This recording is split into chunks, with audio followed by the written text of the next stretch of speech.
Glad you can join us as we talk about colorectal cancer awareness. I'm Ruth VanGerpen, and I am a registered nurse here in Lincoln. With me today is Dr. Megan DeKam with the East Lincoln Internal Medicine Group, and we are here at her office. So we're glad you could be here. Thank you so much. Thank you.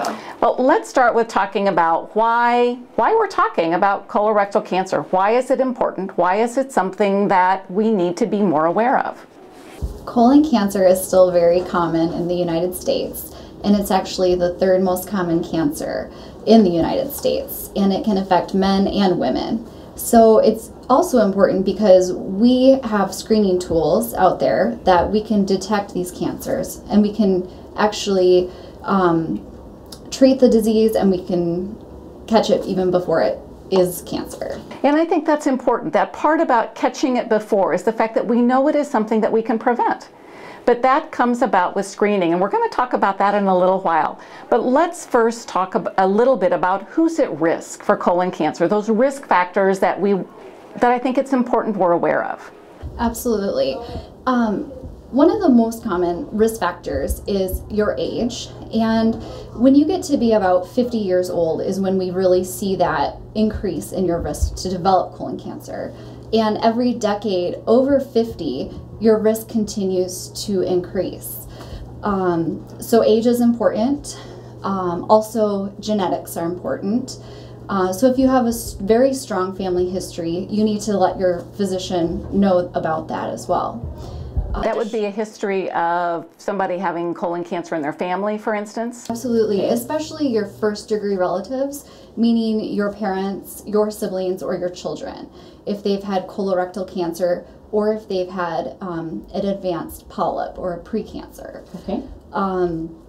Additionally, if a person has had a polyp themselves, you're considered to be higher risk, or if you yourself have had cancer, colorectal cancer. Additionally, some other risk factors that we think of sometimes are race. People of African American descent tend to have a little higher risk. Also gender. We think that males have a higher risk of developing polyps or colorectal cancer. Obesity, smokers, and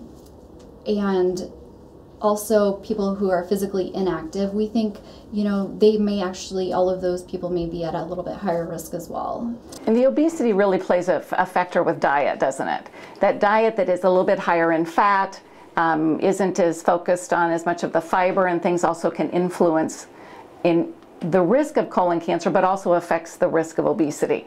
Now, I've also heard that if a person has a personal history of like an inflammatory bowel disease, that can influence risk as well. Is that correct? Absolutely. These patients are at a much higher risk than the general population. And inflammatory bowel disease would include ulcerative colitis or Crohn's disease, which involves the colon. So these people have a little bit different screening guidelines than the general population because of their higher risk. Now, one of the things that I think it's also important probably that we point out is even though risk starts increasing or gets higher starting at the age of 50, it doesn't mean that if you're younger, that you still could not be at risk or still also develop colon cancer, correct? That is correct. And sometimes we'll see that in people who have very strong genetic syndromes. And there are two of them that we think of in medicine, and those would be the Lynch syndrome and also familial adenomatous polyposis. So what's important then, instead of going into all that detail, is people really need to know their family history. Absolutely. They need to know about their parents, their brothers and sisters, grandparents, even aunts and uncles can be helpful, and at what age they may have been diagnosed with a cancer or developed some polyps. That's right. The younger your family member has or develops cancer, that would be even a more important factor to know if they're under 60 and they develop colon cancer. So it's important to let your physician know that as well. So let's talk a little bit about the signs and symptoms of colon cancer. And we talked about the ability to potentially screen as well as to maybe prevent. But I think it's also important that we're aware of what signs and symptoms people should be aware of. What should they report to you? In the early stages of colon cancer, a patient may have no symptoms whatsoever.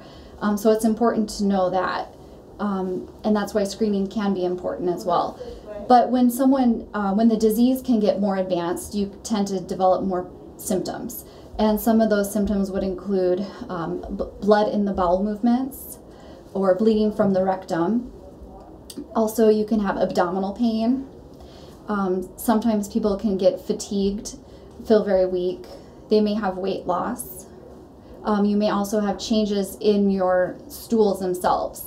So you may notice that you may have more constipation, or the caliber or the size of the stool may change as well. So it's important, I think, especially if these problems continue, if they continue to have, even if it's only for a period of couple, 2 or 3 weeks, if they notice some of these changes and it doesn't resolve, is that they need to bring that to the attention of their physician of what's going on. Doesn't always mean it's cancer, but it is something that you would want to know about and to investigate further. Exactly. So one of the things that as an internal medicine physician is that you do counsel your patients. You're aware of different screenings that may need to be done, and you look at what their age is and what are the things that are appropriate for them and their health and their family history. So what do you recommend? What would you recommend to your patients, or to myself, for instance, if I was at the age that I needed to start looking at having some screening done for colorectal cancer? So as a physician, I use different guidelines that are put out by different societies or groups of people who have knowledge in the areas for screening of colon cancer. So the American College of Gastroenterology actually says that their preferred screening tool is the colonoscopy, and I actually I like this option as well for my patients. You know, if there's someone at average risk to develop colon cancer at age 50, I would recommend, you know, if a colonoscopy is available where they live, then generally I would recommend a colonoscopy. It's a nice option because when you do the procedure, the physician is actually using a very small camera, and he's looking throughout the rectum, and he looks through the entire colon to see if there's any evidence of a cancer or a polyp. And if he sees something, he can either biopsy or he can remove the polyp. And I like this option for my patients because, like I said, it visualizes the whole colon. So what other options are available to you if it's determined that a colonoscopy may not be able to be done for that individual? So for the screening, there are several other options as well, which is great. So we have the flexible sigmoidoscopy, which is another type of a scope. And it's somewhat similar to the colonoscopy. However, you are not able to really visualize the entire length of the colon. But this might be a better option for certain patients compared to the colonoscopy. You don't need to have as much sedation, and the bowel prep is actually a little less rigorous. Okay.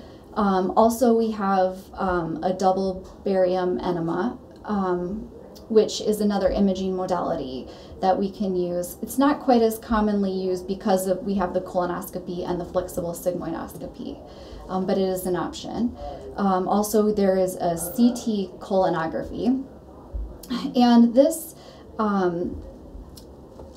it's a newer recommendation from certain societies, but not all societies agree with this imaging screening test.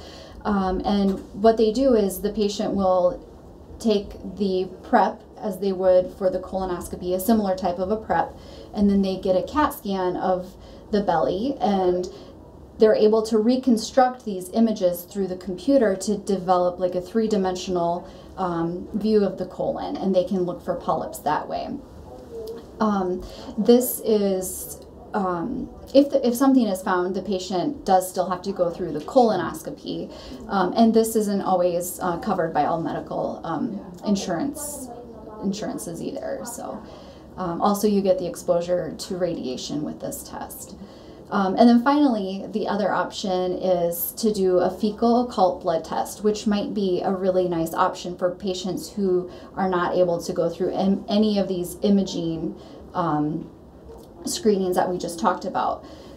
So for the fecal occult blood test, what a patient will do is they will do this in their own home, and they will use their own stool sample, and they will basically take sample from the stool, and they will send that in, and then that gets evaluated to see if there's any evidence of blood within the stool. Even if you don't see it with your own eye, sometimes you can have microscopic blood in the stool, and it can be picked up in that way.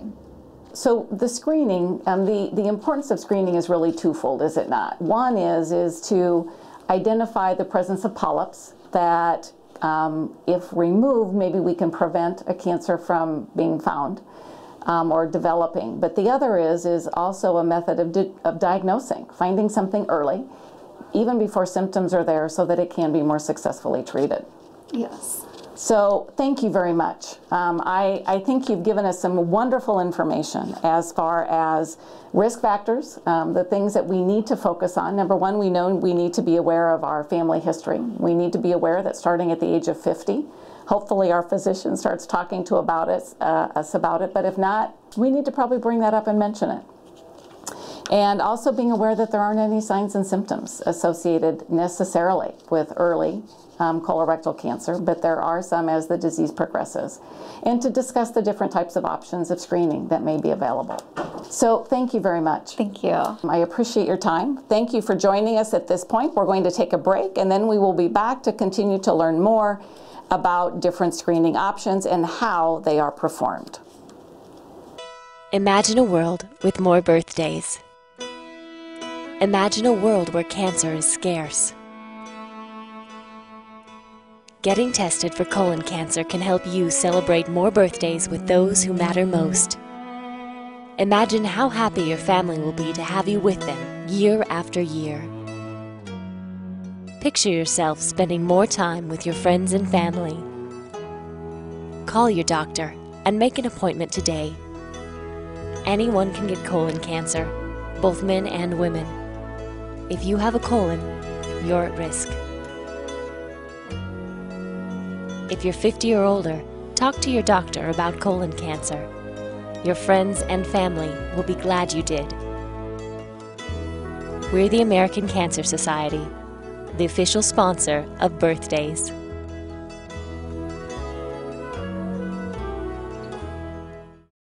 Welcome back. I'm Ruth VanGerpen, and with me right now is Dr. Micheal Eppel. He's a gastroenterologist with consultants in gastroenterology here in Lincoln, Nebraska. Dr. Eppel, thank you very much. It's a pleasure to have you here with us. Let's talk a little bit about colon cancer itself, and how does it develop? Well, most colon cancers, not all, but most colon cancers develop in a polyp, and a polyp can be thought of as like a little mushroom on a stalk, although some of them are actually flat. But a polyp is a benign growth, but some percentage of polyps will turn into cancer eventually. And the only way you can see a polyp is through what type of an exam? What are the different methods you can use to identify a polyp? Well, you can see it directly through a scope, a colonoscope, that's inserted into the rectum and into the colon, or indirectly through an X-ray test like a barium enema, which is where barium is introduced into the colon. Now, one of the things that we know is that as we get older, there's different types of cancer screenings that we're supposed to have done. That magical age of 50 is that we talk about screening recommendations. So if we look at colon cancer, what are the recommendations for screening? What types, and at what age should a person know that this is something they need to start thinking about? Well, there are various types of screening methods that you can use. But first of all, I should say that the current recommendation is that everyone should be screened at age 50. Now, if you have a family history of colon cancer, say in a brother or sister or parent, then you should begin sooner than that. Now, there are some groups that also need to be screened a little bit earlier, those with history of inflammatory bowel disease or other conditions that may predispose to colon cancer. Let's say the routine case of 50. Let's do. Right. At that point, most recommendations are that you should have a colonoscopy as a baseline to check for the presence of polyps, and if there are polyps, then have them removed.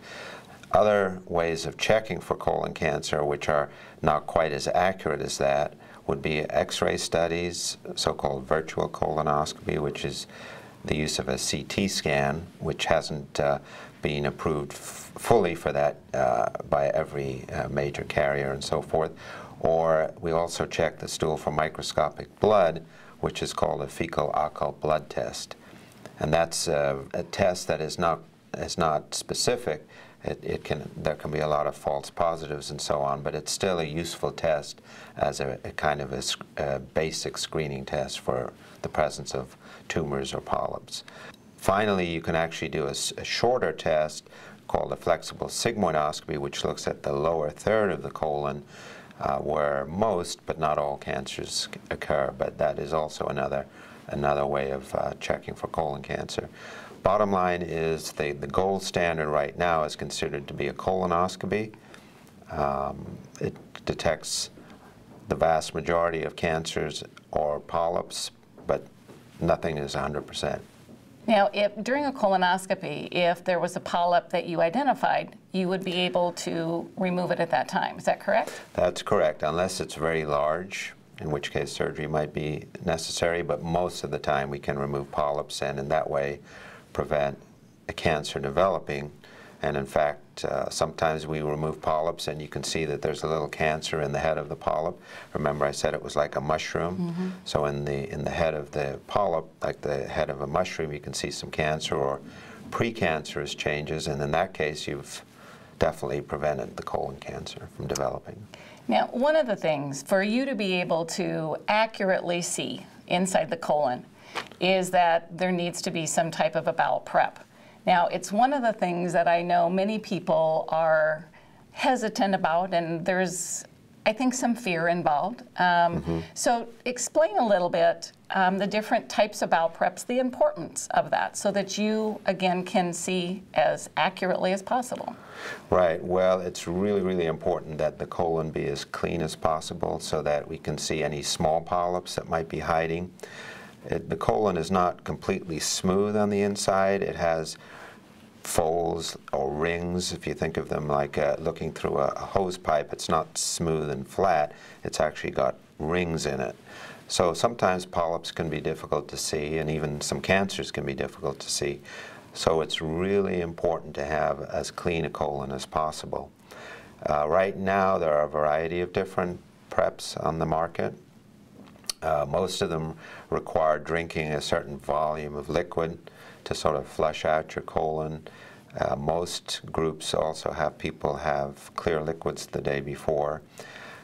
I would say that prep is probably one of the things that patients complain about the most.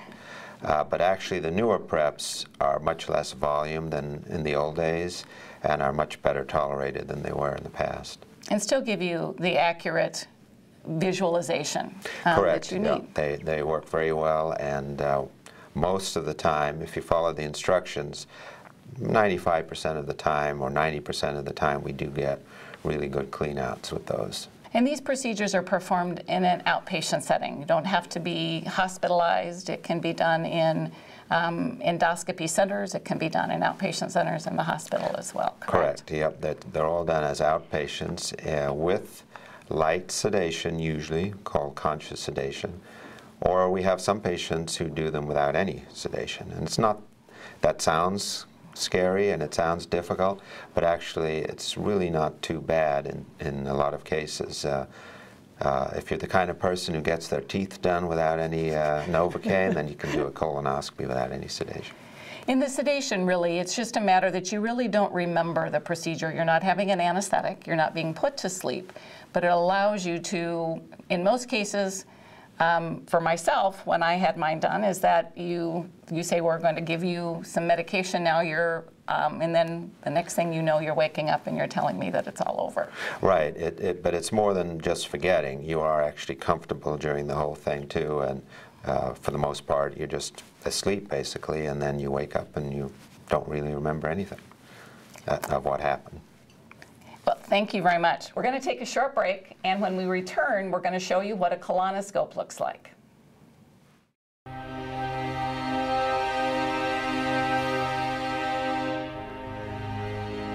My name is Roderick Samuels. I am a national beauty educator. I own a barber school, a barber and beauty school in Summerville, South Carolina. About 4 years ago, I lost my mother to cancer.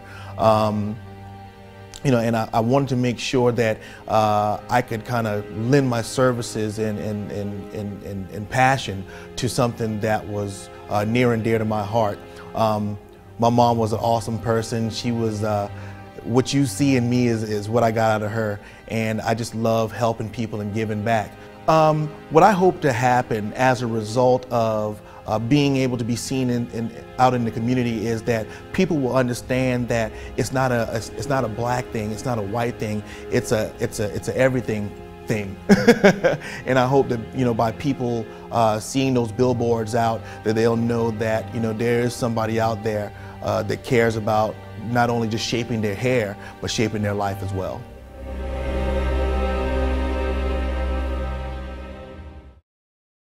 We're back. Where we are now is in one of the actual endoscopy suites at Consultants in Gastroenterology with Dr. Micheal Eppel. What we'd like to do now at this time is talk a little bit more about the actual procedure related to having a screening exam or a colonoscopy. So explain to us what we're looking at here. Okay, well, this is a cutaway model of your insides, and you're probably a little surprised at the way some of this looks compared to what you imagine it looks like. But I wanted to focus on, this is your colon right here, and it's cut away, and that down here is where your appendix would be, if you've still got an appendix. And then this in the middle is the small intestine, which is something that we don't look at during a colonoscopy. But basically, when we do a colonoscopy, the instrument is passed up, and through a series of maneuvers and manipulations, we're able to get around these bends all the way over here to the right-hand side where it joins the small intestine. Now, earlier I mentioned about a flexible sigmoidoscopy being used. That's where the instrument is advanced just about to the lower third of the colon, about 60 centimeters. Sometimes it can go a little bit higher, and that one is usually done without sedation, but obviously there's quite a bit of colon that's not inspected during that exam. But that is used for, in some centers, for screening along with other modalities to kind of supplement it. Okay, so I know you've got a colonoscope that you're going to show us, so why don't you tell us a little bit about how you use it, what it is, Sure. How it works. Well, this is a colonoscope, an adult colonoscope, and as you can see, it's a flexible tube. And at the end of this tube, which is the part that's inside the patient, there's a tiny camera chip, extremely tiny but very, very accurate. And also there's an opening through which we can pass instruments. And then there's a light source. Light is transmitted down the instrument into the colon so that we can see where we're going. We can also introduce air or other gases to expand the colon. At this end is the end that I control, the endoscopist controls, and as you can see, it allows us to move the tip of the instrument in various different directions, right, left, up, and down. We can also introduce the carbon dioxide gas or air through a button right here, and we have suction that also is through this button right here.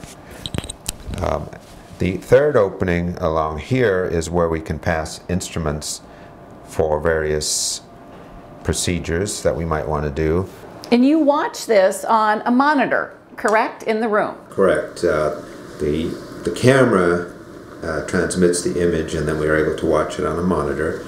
In the old days, we had to peer down the endoscope to see the image, but that's changed over the last 20 years. So, about how much of that goes in with a colon? How long is our colon? Okay, the colon is about 5 feet, and if you can think of it as the way we use this instrument is sort of like the way sometimes when you're playing with a garden hose, you get loops in the garden hose, and as you pull back on the hose, the loop is reduced and the instrument goes forward.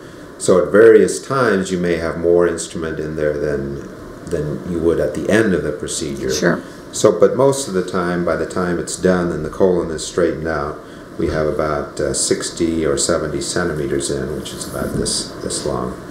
So it does require some skill, obviously, to use the instrument itself, to use those loops and turns and twists to actually get around all those corners. Now, if you find a polyp, you mentioned that it can be removed. So how do you go about doing that? You commented that you can put things through there. And I think you had an instrument that you were going to kind of explain and show us. Have you hold that?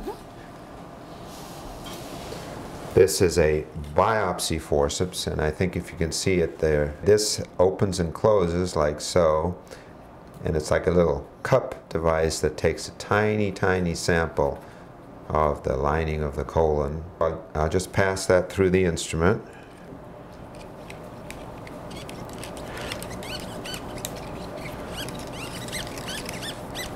So it will come out at the other end, right, like so, and then the nurse assistant will open and close it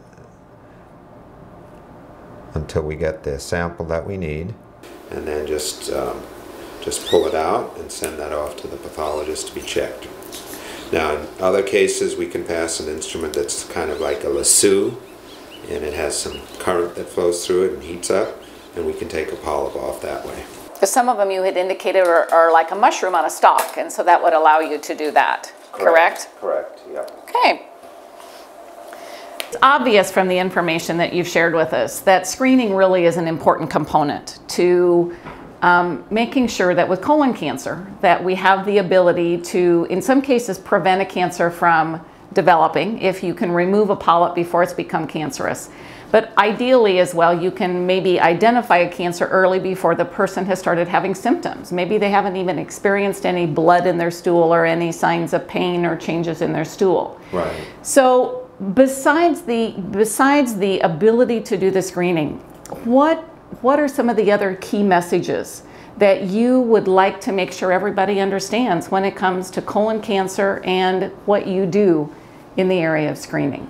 Sure. Well, I think one of the most important things that I like to tell people is that one of the big symptoms for colon cancer is no symptom. So you can have, certainly a polyp will have no symptoms, but in early colon cancer you may not have any symptoms. So that's the impetus behind screening. Not only can you pick up a polyp and remove it and hopefully prevent a cancer from forming, which is a rarity in medicine to be able to do something like that, but also if there is an early colon cancer, you can see that, have it taken care of, and have a 90 or greater % chance of being cured. So the message is, just because you have no symptoms doesn't mean you don't have a problem. So that's the benefit of screening, that it will pick up asymptomatic either polyps or early tumors. With that, I think when you see your doctor, talk about screening when you're 50. Talk about it earlier if maybe you have a strong family history. Doctors are busy, sometimes they forget to bring it up. So, just remember, when you're asking about your other screening modalities, cholesterol and this and that, say, hey, maybe do I need some colon cancer screening? Should I have a colonoscopy? Should I have my stools tested for microscopic blood, or one of the other screening modalities? And, it could save your life. Absolutely. Excellent advice. Because colon cancer, and the bottom line is, it's screenable, it is preventable, and if diagnosed early, it is treatable. Thank you for joining us as we've explored, and hopefully you have learned more about colon cancer and its importance in your life.